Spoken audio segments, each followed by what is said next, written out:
Sangha. By my accumulations of practice of giving and so forth, may I become a Buddha to benefit all sentient beings. Sanye Joda Zoge Chon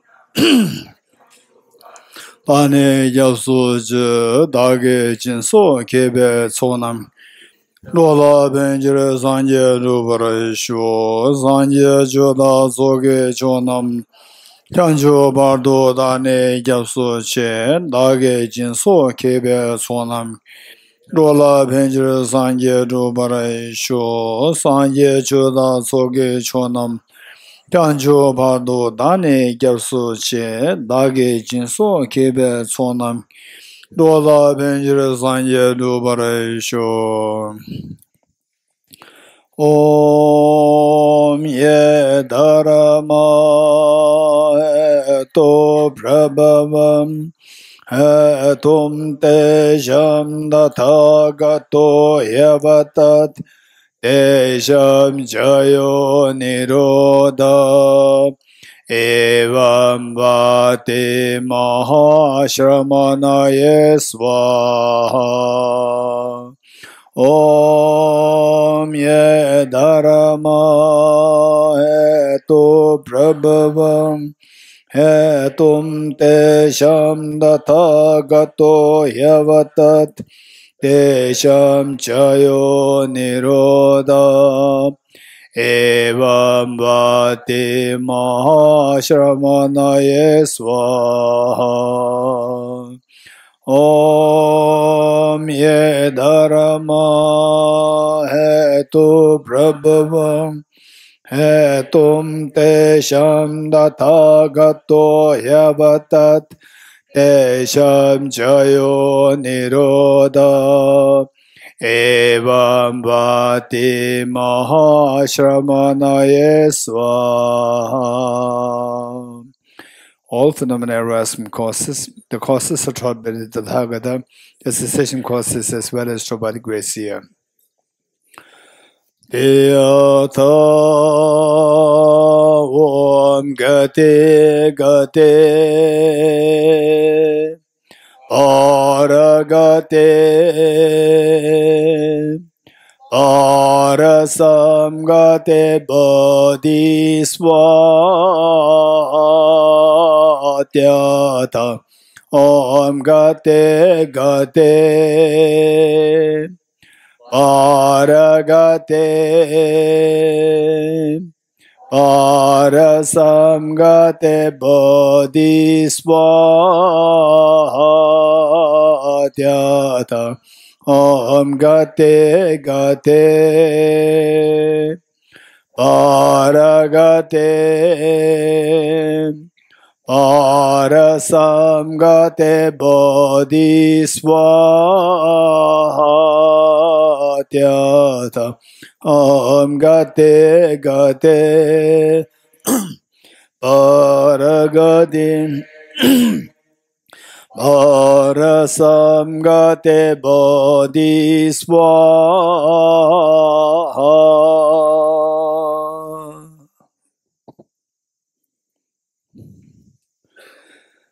Okay.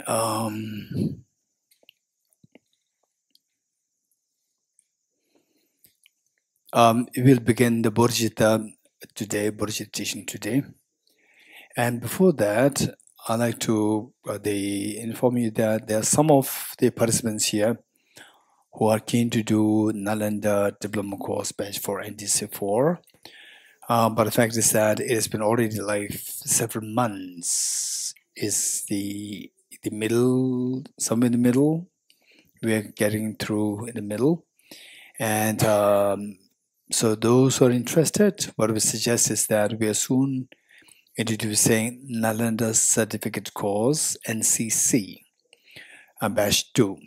And those who are interested, you can join NCC 2. And this will allow you to be for the NDC 4, Nalanda Diploma Course Batch 4 next year, which most likely will happen in around like, most likely, we cannot say for sure, like March, between March to April, NDC 5. And so this is the point, just for information. By the way, Situnla, do we have the brochures? Huh? Okay, so what we can do is that, okay, so here, so you must have noticed that the brochures there, some of the brochures should be for Nadan Master's course. Of course, the Master's course we cannot join now. But for those Narendra certificates, NDC4, those from yes here, and NDC4, most likely around March, next year March, will merge NDC4 and NMC2. So this is a great opportunity for the NDC4 participants, but it's not necessary that you should merge with them. If you like, you can. And because that Narendra Master's course, it takes like several years. So therefore, people who already did Narendra certificate course, diploma course, having to wait for so many years is complicated. So therefore, this option that we give, for example, for NDC1, they join the NMC1 in between. But Narendra certificate course batch 3 is going to, batch 2 is going to be soon going to be launched. So anybody who is interested to study more in depth, you can join NCC2, and later on you can join NDC5 next year. just for information. At the same time, there should be several brochures. One is just the Tibet House brochure in general, and the other one is specifically for the Master's course, Diploma course too. And even that you can take, that for your information. So what do we learn in Nalanda Diploma course? What do we learn for 5 years in the Master's course? Okay.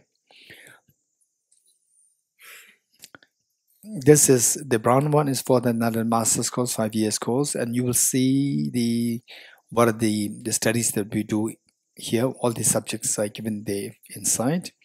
And this is for the Narendra Diploma course, the green one. And this is for 1 to 1.5 years. Usually it's 1 year average. And again, all the topics are given there. You'll know what is being taught here. And then Narendra certificate course, the topics are similar to what we cover in NDC, the Narendra Diploma course, but the thing is that we do it more brief. Okay. So next we talk about the Bodhicitta. The Bodhicitta, the 2 wings for somebody to fly to the state of enlightenment, but the Buddhahood, we need to require the 2 wings. One wing is a wing of the wisdom, and the other is a wing of Bodhicitta. So these are 2 things. And technically speaking, wisdom and the method, these are technical terms that we need to learn. Wisdom and method. So method here involves, so we cannot really, let's say, for example, for the technical studies and technical words, where we advise the best thing would be not to just guess. Don't just guess. You have to learn the meanings of these words. Technically, you have to learn the meanings. So method here and method in general is very different. Method here is that the one is the wisdom side, and the other is the wisdom is just to give the direction. For example, like generally speaking, for a car, we need 2 things. One is there should be the steering to give us a direction. And then we also need the fuel to make it move. You give the steering the direction, but if there's no fuel, it will not move. Even if you have the fuel, but if you don't have the direction, it can go anywhere, haywire. So we need these 2 things. Likewise, say the one which the direction is given by the wisdom, and the fuel is by the method to give the energy in us to move. Gade para samgade buriswa. The movement is because of the method side of the practice, like bodhicitta, generosity, ethical discipline, patience, enthusiasm, so forth. And then the direction is given by the wisdom. So we need both. So, and pertaining to the method side, the most important thing is bodhicitta, but it doesn't mean that others we have to ignore. We need everything. We know all, but we need to know what is the main means of bodhicitta. And so this is something which is so precious. And before I really go into the technicalities of the bodhicitta, I like to share with you what is that like if you have the bodhicitta. What's the feeling like? What's the feeling like? Just if you do hear the anecdotes, let alone you experience it, you'll feel very different. You get the feel of this, not the real bodhicitta, even a similitude of bodhicitta. If you feel it, you feel that your mind becomes so calm and peaceful. And I remember His Holiness, even during the recent teachings, His Holiness, the oftentimes mentioned that if you have if you really practice bodhicitta, then the external factors don't really matter as much, which otherwise would have disturbed you too much. You would lose your sleep. You would really go to become crazy and insane. But with the bodhicitta, it'll keep you very calm, peaceful, not disturbed. This is from what His Holiness says, the teaching, from we can say that this is His Holiness, His Holiness sharing his experience. Because look at His Holiness's life. We must read His Holiness's biography. There are two biographies there. The first one is My Land and My People. This is the first biography. And second biography, I think it came about like 30 years ago. Second biography is Freedom in Exile. Freedom in Exile. And you must read these two biographies. Then you will know that His Holiness, his real personal, say the challenges and how he overcome them, and so then you will see the embodiment of a great bodhisattva there. First one is My Land and My People, the first biography. Second one is Freedom in Exile. Freedom in Exile. These two should be translated into many languages. It must be in Russian also, both. Okay, so I would highly recommend you to read both. And the second one must, the Freedom in Exile. You will really know His Holiness very closely, and then you'll appreciate what is the Bodhisattva's path like. Okay, and so with this, they say when you get a feel of this, then you see that your mind, how the wisdom of emptiness makes you fearless, and how the bodhicitta keeps you calm. These are very different. These two are very different. You're getting it? Some people say that with the wisdom of emptiness, you'll get everything. With the bodhicitta, you'll get everything. With a single point meditation, breathing exercise, with the breathing meditation, with the sensation meditation, you'll get everything. You'll become enlightened. That's not true. We need everything. We need everything. The single point meditation, be it sensation meditation, breathing meditation is required. Bodhicitta is required. Wisdom emptiness is required. Emptiness of mind is required. Even the seeing the mind, awareness, to discover your awareness in its bare form is also required. We need everything. And as I said earlier, I'm reiterating this. I'm reiterating that each one of us, practice each one of them, study them separately, practice them, and then you'll be the best judge to say that experientially these are very different. One person require all. You will feel that, and then you will see that the following the path, the partial, just a partial. The path. So you get only a part of it. You don't get full. Why not full? For this, we need to know all these things. If you don't know all these things, then you just trust somebody. For example, say you know the story of the two frogs, the frog in the well and the frog in the ocean. You're getting it? You know that story? Jay, you know the story? Not the ocean, then? Pond and? Okay. Okay, it doesn't matter. Frog in the pot and frog in the ocean, or frog in the well and frog in the ocean, right? So the idea is that if you're in the well, If you're in the well, you don't see what is beyond this. You think that this is the world. You getting it? So, for example, if you go to one system where you just learn the breathing meditation, right? And you get if you succeed in this meditation, just the breathing meditation, if you succeed, you will see that you get some deep physiological experiences. You're going to get sensations can happen. And if the teacher tells this is everything, this will take you to Buddhahood, and you think that this will take you to Buddhahood because you're actually getting experience. And how many people actually do this practice and succeed this? So less number.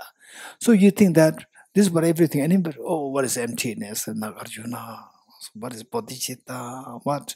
Not required. Just do this. This is amazing. Wow. Look at these people. They don't do anything. They don't have experience. They don't know anything. So they think that the well is the whole ocean, whole world. You getting it? So it says that the story, if you don't know this story, then the frog in the well and the frog in the ocean, they met in the well. Right? And the frog in the well said that, where are you from? Hey friend, where are you from? I'm from ocean. What is the ocean? Ocean is a body of water. Okay, how big is that? And then is it like 1/4 of this well? Then the one from the ocean said, no. So maybe then half of this well? He said, no. Then what? Like this well? He said, no. Right? Then what is that like? In his mind, this is world. So he said that you not understand it till you see it. And then it's okay, then we go. Then the one from the ocean took the one from the well for a tour. And see the ocean, he was just baffled to see that. Wow, you're getting it? So therefore, let us not be a frog in a well. You're getting it? We have to see the world. We have to see all these aspects. And believe it or not, if you study Nalanda tradition, complete, right? Nalanda tradition, complete. And then, don't just say, Nalanda, we are Nalanda. Don't be that. Be like a frog in the frog in the ocean, right? Say, you come any tradition. Be open mind. Maintain open mind, maintain openness, and then see what is that like. Believe it or not, you will say that whatever other traditions that you come across, say from religious point of view, from philosophy point of view, and if you have some exposure to modern science, even the modern science, neuroscience, all can be seen as included in the Nalanda tradition. Believe it or not, you're getting it? So for this, what I'm saying is that, no, Nalanda is the best. I'm not saying this. What I'm saying is study Nalanda thoroughly, and then don't be a Nalanda fanatics, right? Don't be Nalanda fanatics. Oh, Nalanda, all others are meaningless. No, maintain a very open mind. Study David Hume. Study John Locke. Study Aristotle, right? And study the Samkhya tradition, Vedanta tradition, Jainism, Judaism, Christianity, Islam, Quran. You read all these things. You read, and believe it or not, you can see that you can understand very easily. And you will know where it fits into which part of the Nalanda studies. You will see this so well. Psychology, neuroscience. Of course, you should have some exposure to neuroscience. You should have some exposure to physics. Then you see where it fits. Quantum physics, where does it fit? In the 5 layers of emptiness which we discussed yesterday. Where does it fit? You are the best judge. So this is how what I'm saying is that Bodhicitta, how Bodhicitta gives you the calmness of your mind. The ease of the mind is very different from how the wisdom of emptiness gives you the ease and the calmness of mind. It's very different. Study this, practice this, and it'll take time. Wisdom of emptiness and Bodhicitta, the difference, the great masters say, is that when you study, Bodhicitta study is very quick. You just study within 1 week or 2 weeks, almost you get complete. Of course, you can extend more, but then you get almost complete. If somebody can teach you properly, within 2-3 weeks is fine. But the emptiness will take you years and years. There's no shortcut. Years and years. So study-wise, Bodhicitta is very quick. Emptiness will take many years of studies. Experience-wise, once you have the study in both cases, for the Bodhicitta, it'll take a long time to experience it. You know what are the steps. You know that you just follow steps, but the experience will take 0.01, 0.02, 0.00, 0.01, 0.02. This is how the progress with the Bodhicitta. With the wisdom emptiness, once your studies is complete, comprehensive for extended period of time, let's say X amount of time, like 5 years, 10 years, so forth, depending on the individuals, I say the environment and the intelligence and what kind of books that you are reading, or what kind of the exposure, teachers and so forth. And then you see that some grow faster, some slower. And but once you have the complete study of the emptiness, to get the experience emptiness is that it will not take much time. Study will take time, but the wisdom derived through reflection will not take much time. It'll be very quick. For the Bodhicitta, wisdom reflection will take time. Wisdom learning will be very quick. So this is different. With this in mind, Bodhicitta. For the Bodhicitta, let me begin by sharing what is this Bodhicitta like. Just try to flow in this sharing. I'm going to share with you an anecdote of the Buddha. And then you just flow with this anecdote and see what's happening to your mind. What is really happening in your mind, right? Sensations, appreciations, or some kind of, wow, this amazing tenderness, the softness. Just observe your own mind, listening to the story. Don't be too, don't say, is it correct, not correct, where it's coming from, who said it, where you wish to. If you think like this, right, while I'm sharing the story, you will not really enjoy the main thing. Just follow this. Once you listen to this, appreciate it, then you want to check the sources, you can do that. You're getting it, check the sources and so forth, that you can do later. Okay, so here, what happened was that the Buddha Shakyamuni, at one point, Buddha Shakyamuni was invited by the king for a meal. And of course, when the Buddha was invited, all the monks, like 500, 600 monks, they were all together with the Buddha. Of course, it depends on the king. If the king says, the Tathagata, the Buddha, Venerable Tathagata, I'd like to invite you and all the monks for a meal, all the monks come. Whereas for you and your attendant, then it's for 2 or 3. So that time, all the monks were invited by the king. Usually, the tradition has it that so when the Buddha or you invite a monk for meal by a sponsor, then you have the meal. Once the meal is done, then the Buddha or the monk, say dedication verses for the verses for the well-being, success of the donor, particularly the donor, and of course for all sentient beings, more precisely for the donor. So at that time, when the meal was being served, there was one gentleman by the name, I don't know how many of you heard this name. There was one gentleman by the name Anandapindika. This gentleman, he happened to be the incredibly great disciple of the Buddha Shakyamuni, but as a layperson, a businessman, and he was ultra rich because he has a special power to see the treasures underneath the ground. Just by his naked eyes, he can see the treasures. So he's ultra rich. And he is extremely closely connected to Buddha Shakyamuni. How? Why? That in one of his previous, they say, the lives, Again, he was a student of the Buddha when the Buddha was not a Buddha, was a Bodhisattva. So this man in that life, he made a prayer that when you become a Buddha, right, meaning his teacher, when you become a Buddha, may I always take birth wherever you are, and then that I be able to support you and your disciples. This is a prayer that he made. Because of this is prayer for a Bodhisattva, for sentient beings.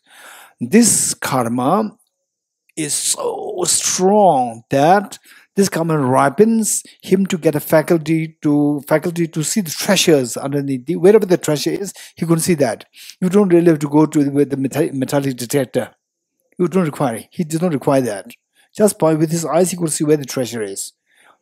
You dig it and you find the treasure. So this is how he is ultra rich. So in the middle of this, the meal, this gentleman, Anantapindika, he and his assistants, they all left. They stood up and they left. And Buddha was still there. A king was there. And where did he go? This Anantapindika, where did he go? He and his assistants, they went to the slum areas. Slum areas where all the poor people were living. And there, he gave instructions to his assistants that each one of us, we carry a big bag, big sack, not bag, big sack, big sacks. And then we just tell all the people, make the proclamation to all the people there that the Tathagata is born in this planet Earth. The Buddha is here on this planet Earth with us.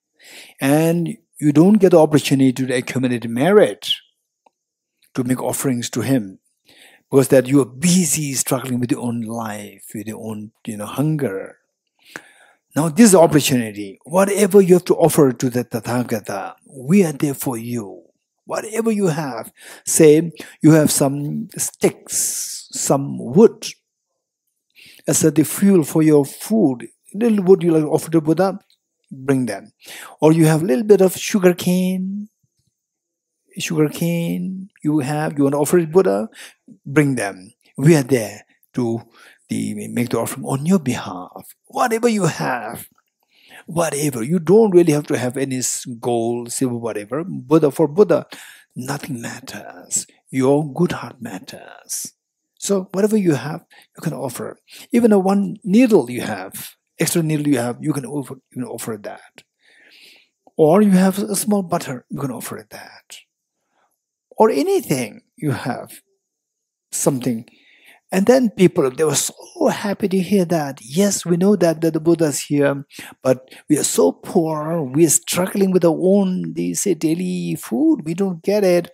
And we don't get the opportunity to make offerings to the Buddha, to accumulate merit. We don't get the opportunity. Now, today is a great opportunity. So this so kind, generous person with his assistants, they came on her behalf to make these offerings for Buddha. So everybody was making contribution, a little bit, some sugar, a little bit of salt, butter, or like you say, whatever little that they have, like even a small piece of wood and so forth. And at one point, suddenly Anandapita was walking, shouting, "Hey, Buddha he is still here. You're coming to merit. You offer like this." Suddenly, an extremely dirty cloth, stinking dirty cloth, just fell right in front of him. Very stinking, dirty, greasy, dirty. And he felt a little offended. I'm deliberately helping the people. I came here to help the people. And there's somebody he's provoking me, this person, throwing this dirty. So like not approving what I'm doing. And he's smart. So he checked where it must have fallen from. Checked out, it came from a small hut. And he sent his assistants, go and check what is in this hut. Assistant went there, and there were two very elderly couple, husband and wife, very elderly, perhaps like in 70s or 80s. Both of them were naked, nothing in the house, and both of them were shivering like this. The moment he said the attendants came, they were shivering, and they said, "What? Why shivering?" Then the two of them shared the story. They said that we heard your voice calling us to accumulate merit, and what you said is very true. We do not have anything to offer. We hardly have. We do not even have something to eat. So we just eat on basis of what we get from begging, and then we have to go for begging. For that, we need that cloth. When the husband goes out, he wrap himself with this cloth and then go begging. Whatever he gets, he share with the wife. When the wife goes out, she would drape herself with this, go begging, and the husband inside naked like this.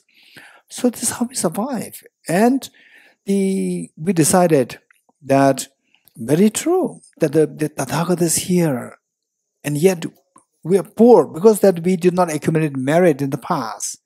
We did not accumulate the proper karma to experience wealth in this life.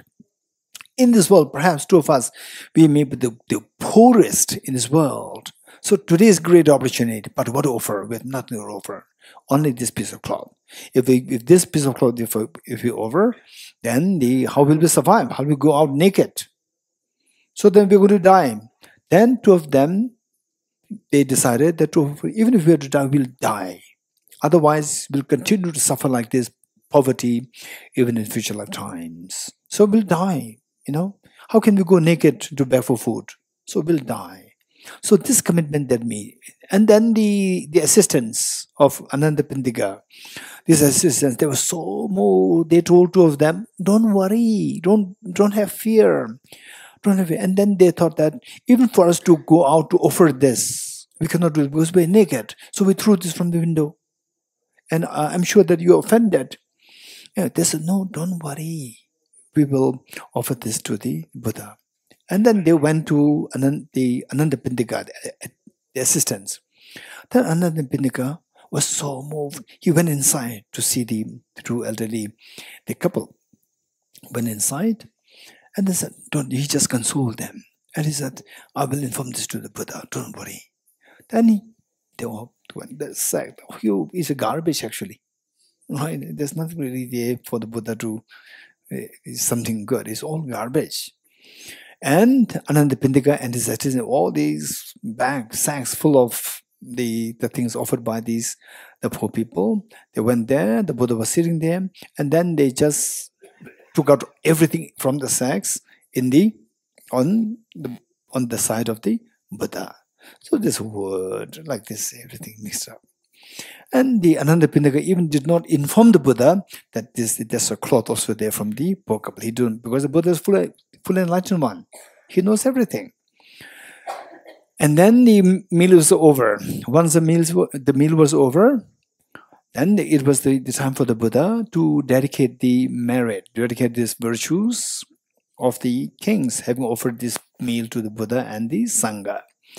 Then the Buddha dedicated merit for the welfare of the sentient beings, for the welfare of this, and so forth.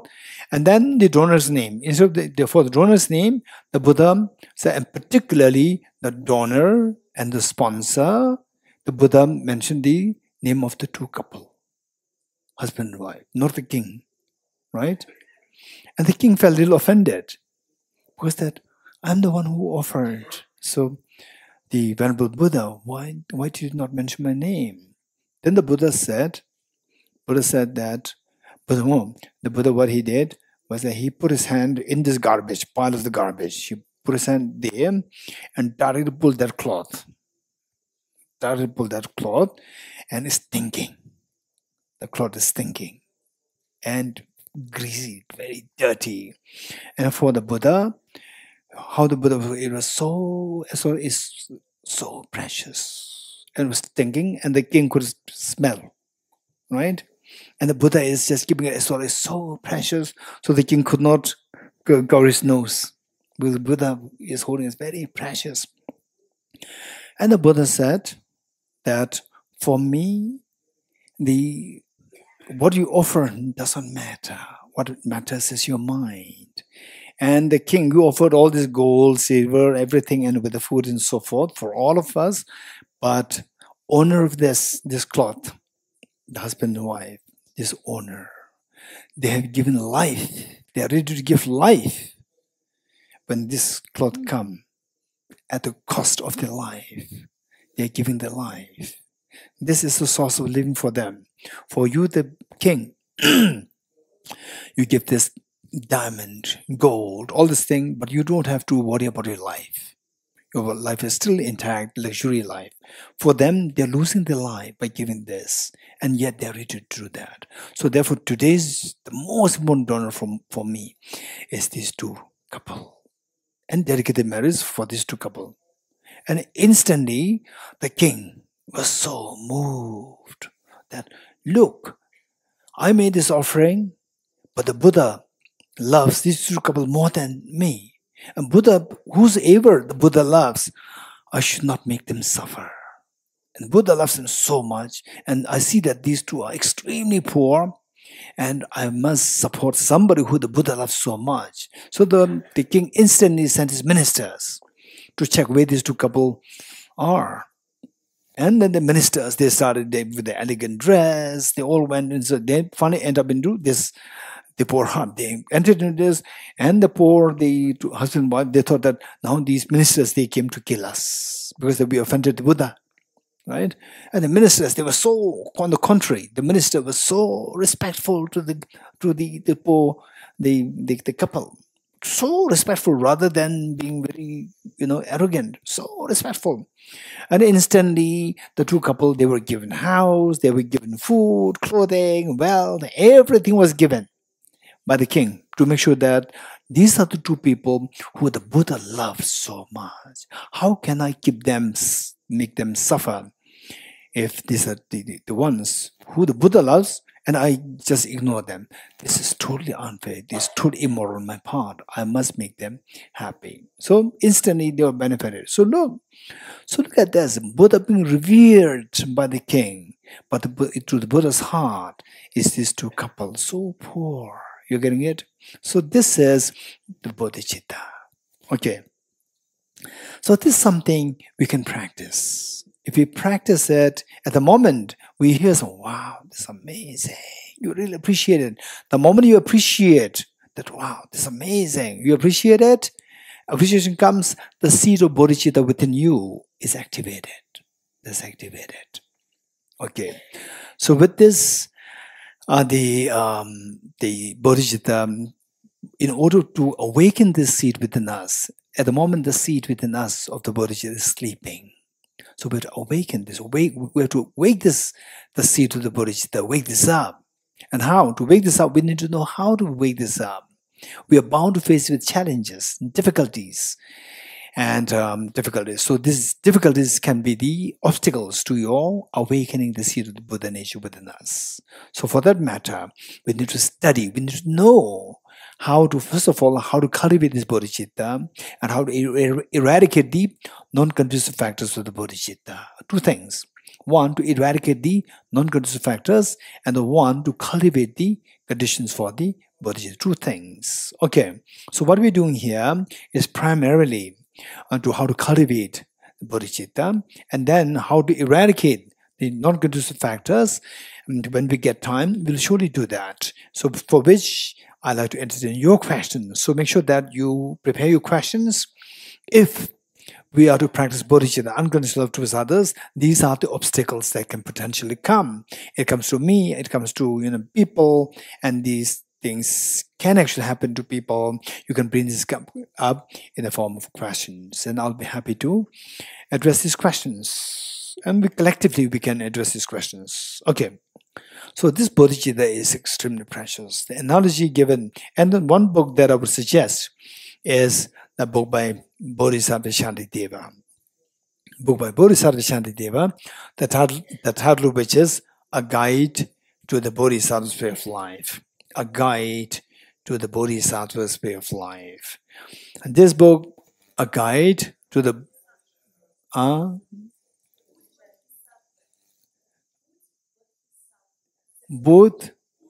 Puch, Puj Bodhisattva. Thank you. Puj Bodhisattva, or Guide to the Bodhisattvas of Life, in Tibetan, Chunjo. This book, we must try to keep it as our lifelong guide. Lifelong guide. Okay.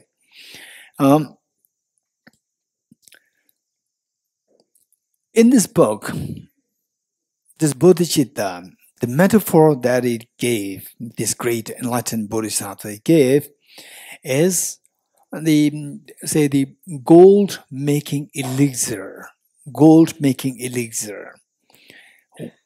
The Bodhicitta is like the gold-making elixir. What is gold-making elixir? Say you have so many, the metallic items, useless metallic items to be dumped, to be thrown away.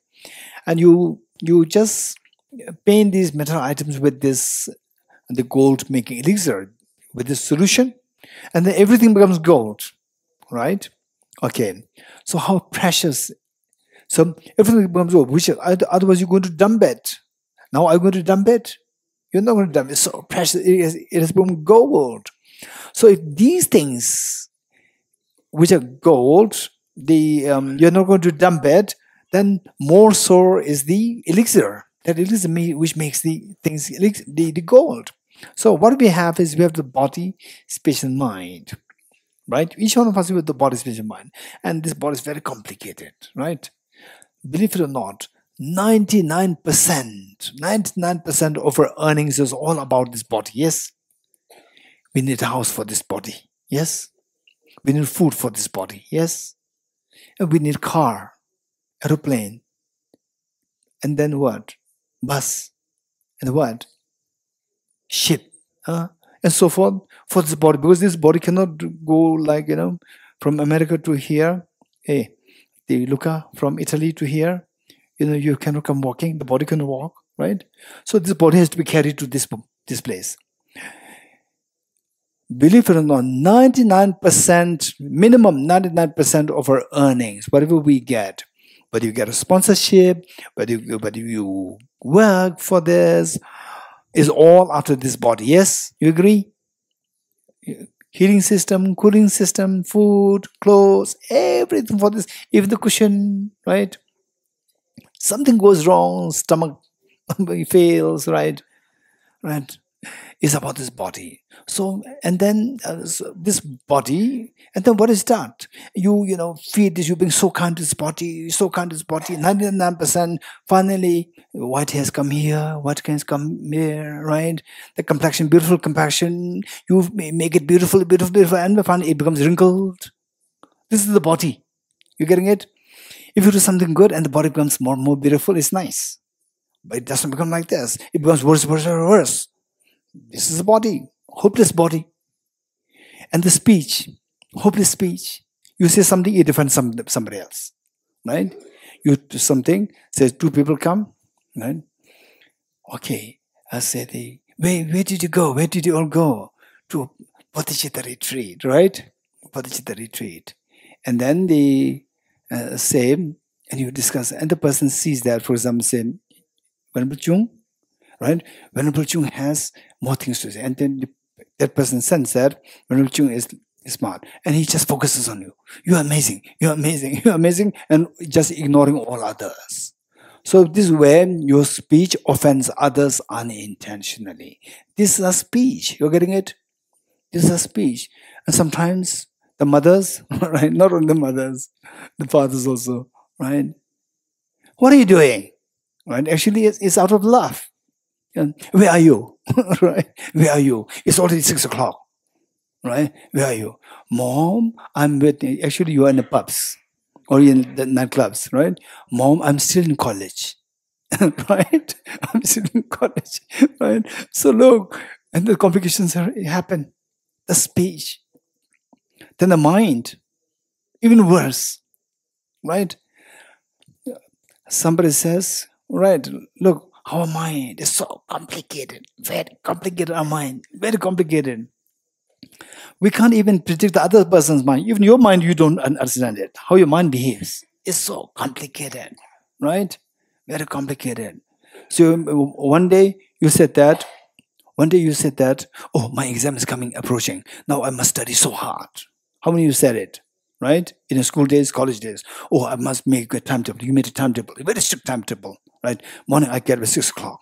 Then from 6 o'clock to 8 o'clock I study. Then 8 to 8:15 tea break. 8:15 to another, 10 o'clock study. 10 o'clock short tea break. Like short break. And then the food, half an hour. Then the study. Then a short break. Then the study. It's like 14 hours of study. And then this timetable holds true for 2 days.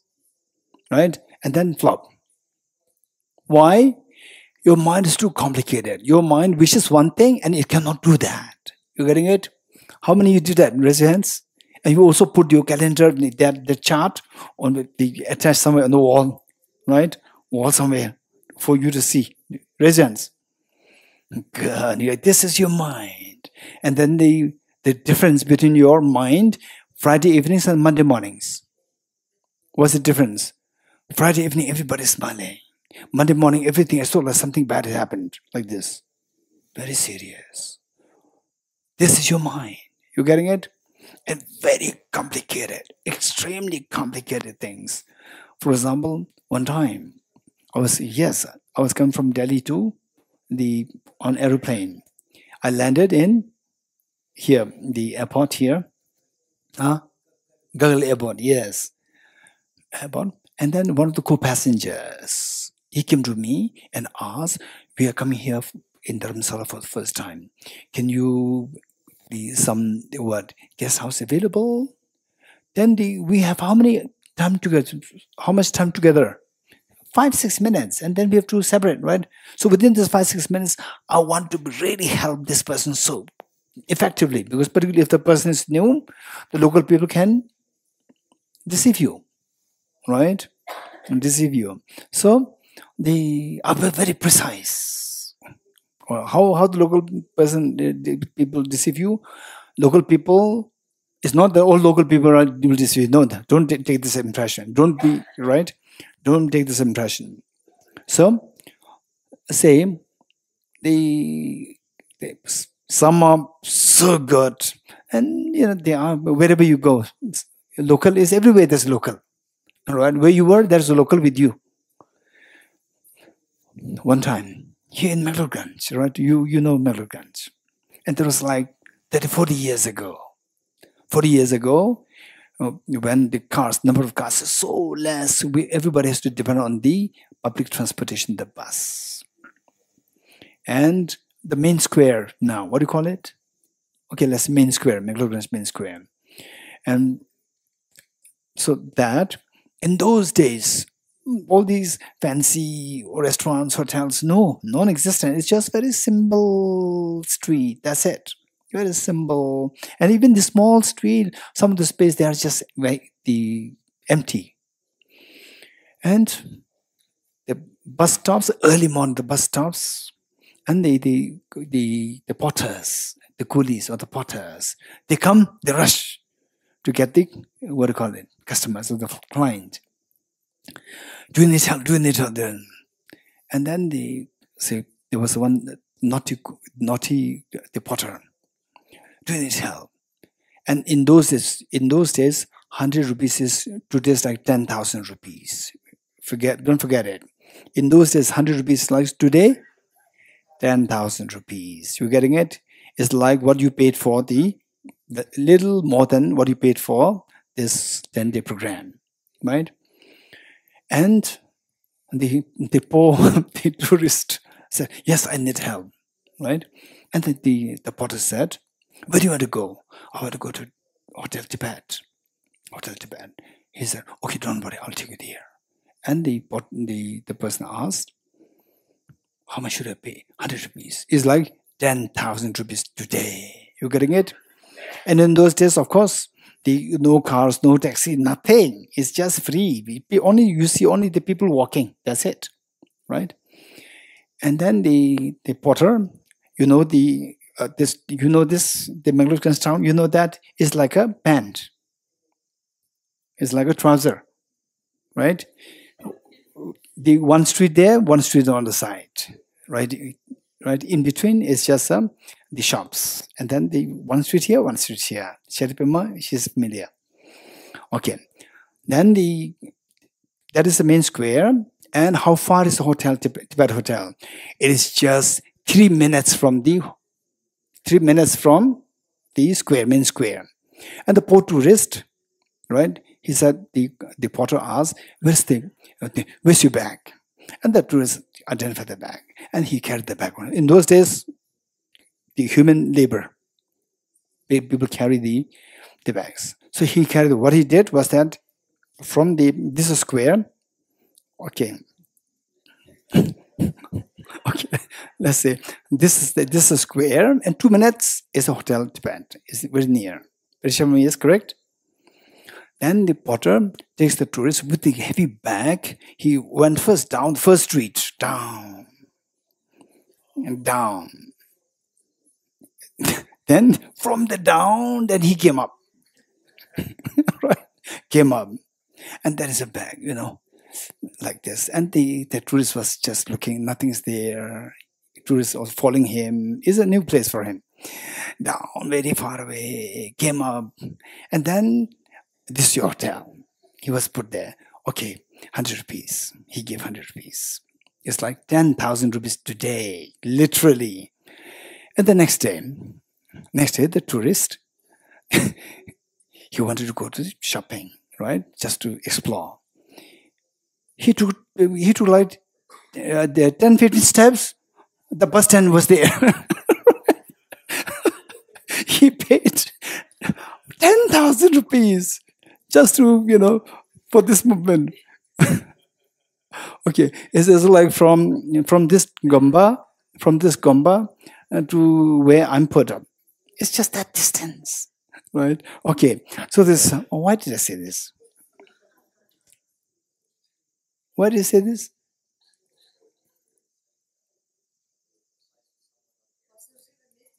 Oh, thank you, Kyle. Okay, so I was not like this, right? I tried to be extremely effective with a short span of time. I like to help the person the maximum, right? So we do not have time. And the person said, can we get some place to stay? I said, yes, you'll get. And then but what? Are you going to stay in a 5-star hotel, or are you going to stay in the smaller hotel? What is your budget? You have to know the budget. So I asked him, what is your budget? The moment I was so precise, what's the budget, right? Instantly he thought he must be a middleman. Middleman, right? Middleman, so that he will take me there and he will get something income, commission for him, right? Instantly, the moment I said, what's the budget? Instantly he pulled back. He just back up. He just backed, right? He was a little scared. This must be middleman. Okay, why I said this? The speech, look, even with the best of intention, your speech can scare other people, can create suspicion in other people. It's terrible. Body, speech, and mind. You're getting it? Okay. So what I'm saying is that, so what we have is the body, speech, and mind. For example, people spend so much money, time, take leave, and then travel. And then they have the children, they request somebody else to take care of. They have the pets, request somebody else to take care of it. And they come here just to have the glance of His Holiness's face. And they feel such a peace of the mind, right? This is what happens. So why is he so special? It's because of his compassion, Bodhicitta. You're getting it? So this Bodhicitta makes your body divine body. This Bodhicitta makes your speech extremely melancholy and extremely healing. This speech, extremely, anybody who hears your voice, right, is so healing for them. And this Bodhicitta will make your mind so pure, purified, by no ulterior motive, so pure. So, Bodhisattva Shantideva, he equated this Bodhicitta with the gold-making elixir. So this Bodhicitta transforms your body, speech, and mind, which otherwise is extremely crude, into a priceless, the body, speech, mind of the enlightened one. So who on earth, what wise person on this earth will not revere and practice this bodhicitta? So this is what is taught. Okay, it's already 7. We'll stop here. Oh no, it's already 1 o'clock. Diyata Om Gate Gate Paragate Parasamgate Bodhiswatyata Om Gate Gate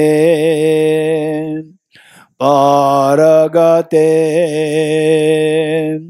Parasamgate Bodhiswatyata Om Gate Gate Paragate Parasamgate Bodhiswaha.